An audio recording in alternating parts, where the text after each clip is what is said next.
हमारे सभी महादेव भक्तों को हर हर महादेव।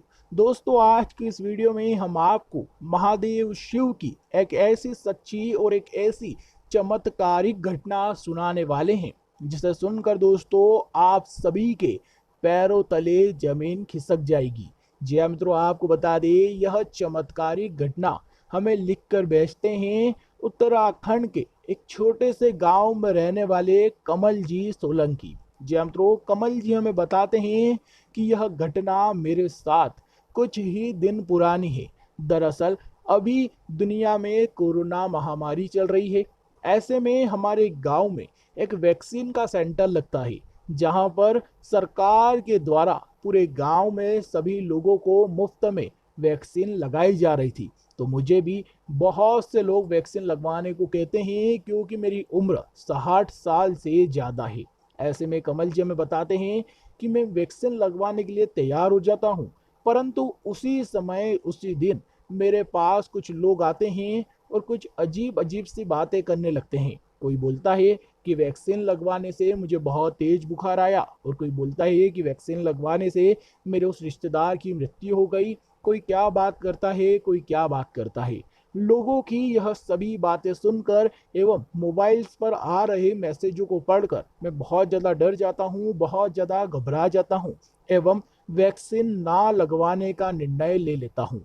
मैं बचपन से ही महादेव का बहुत बड़ा भक्त हूँ। महादेव ने मेरे जीवन में कई सारे चमत्कार करे हैं। तो मैं सभी को बोलता हूँ कि तुम सभी वैक्सीन लगवा लो। मेरे पर तो महादेव का हाथ है। महादेव के साथ से एवं उनके आशीर्वाद से कोई बीमारी मेरा बाल भी बाका नहीं कर पाई। महादेव के प्रति मेरा यह विश्वास तो बिल्कुल सत्य था, परंतु जिन लोगों की बातों में मैं आ गया था, जिन मैसेजों को पढ़कर मैं बहक गया था, वह बिल्कुल गलत था। मैं ऐसा तो नहीं बोल सकता कि महादेव ने मेरा विश्वास कायम नहीं रखा, परंतु जब मैंने वैक्सीन नहीं लगवाई तो कुछ दिन बाद ही मुझे कोरोना हो गया एवं उस बीमारी के चलते मुझे अस्पताल में भर्ती होना पड़ा। और देखते ही देखते मेरी तबीयत बहुत ज़्यादा बिगड़ने लग गई थी। और उस समय मैं अस्पताल में पड़ा पड़ा सोच रहा था कि काश उस दिन मैं अपने घर वालों की बात मानकर वैक्सीन लगवा लेता तो आज मैं इस हाल में नहीं होता। और डॉक्टर भी मुझे कहते हैं कि अगर आप वैक्सीन लगवा लेते तो आज आप बहुत ठीक होते।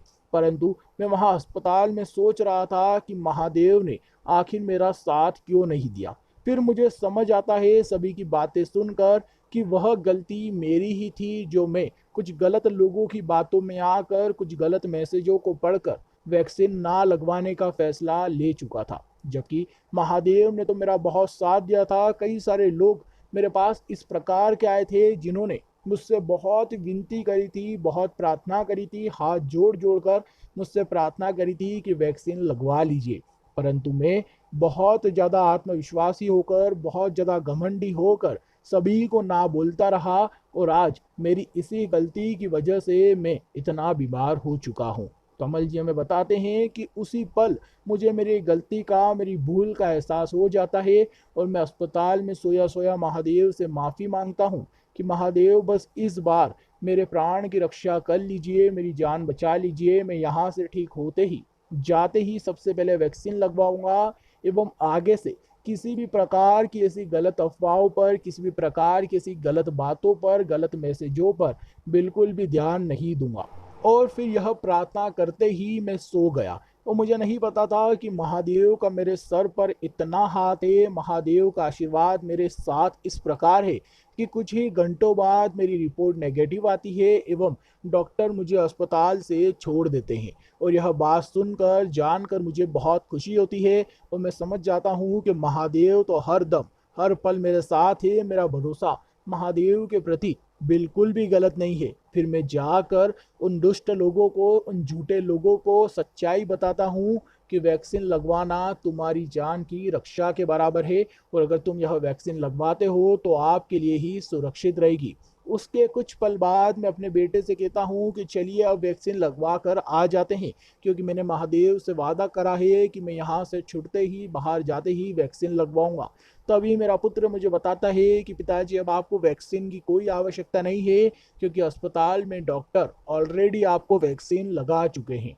ऐसे में यह बात जानकर मुझे बहुत खुशी होती है और आज भी जब मैं उस बात को याद करता हूँ तो मेरे पैरों तले जमीन खिसक जाती है कि अगर उस पल मुझे कुछ हो जाता तो मैं स्वयं को बिल्कुल भी क्षमा नहीं कर पाता, क्योंकि कुछ दुष्ट एवं कुछ गलत मैसेजों की बातों में आकर मैंने इस प्रकार का निर्णय लिया था जिससे कि मैं इतनी बड़ी मुसीबत में फंस गया। वो तो मुझ पर कृपा है मेरे महाकाल की कि उन्होंने मेरे प्राणों की रक्षा करी एवं मेरे विश्वास को कायम रखा। तो दोस्तों, कमल जी द्वारा भेजी गई यह घटना सुनकर आपको क्या लगता है? क्या यह घटना सत्य हो सकती है?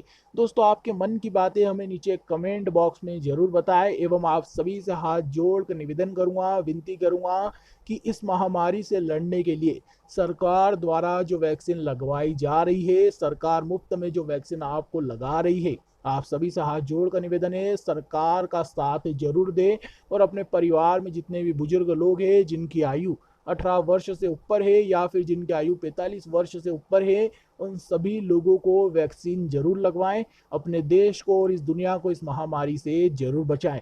बाकी महाकाल आपके परिवार की एवं आपकी रक्षा सदैव करते रहें, इसी कामना के साथ आज की इस वीडियो को यहीं समाप्त करता हूं। आप सभी को हर हर महादेव।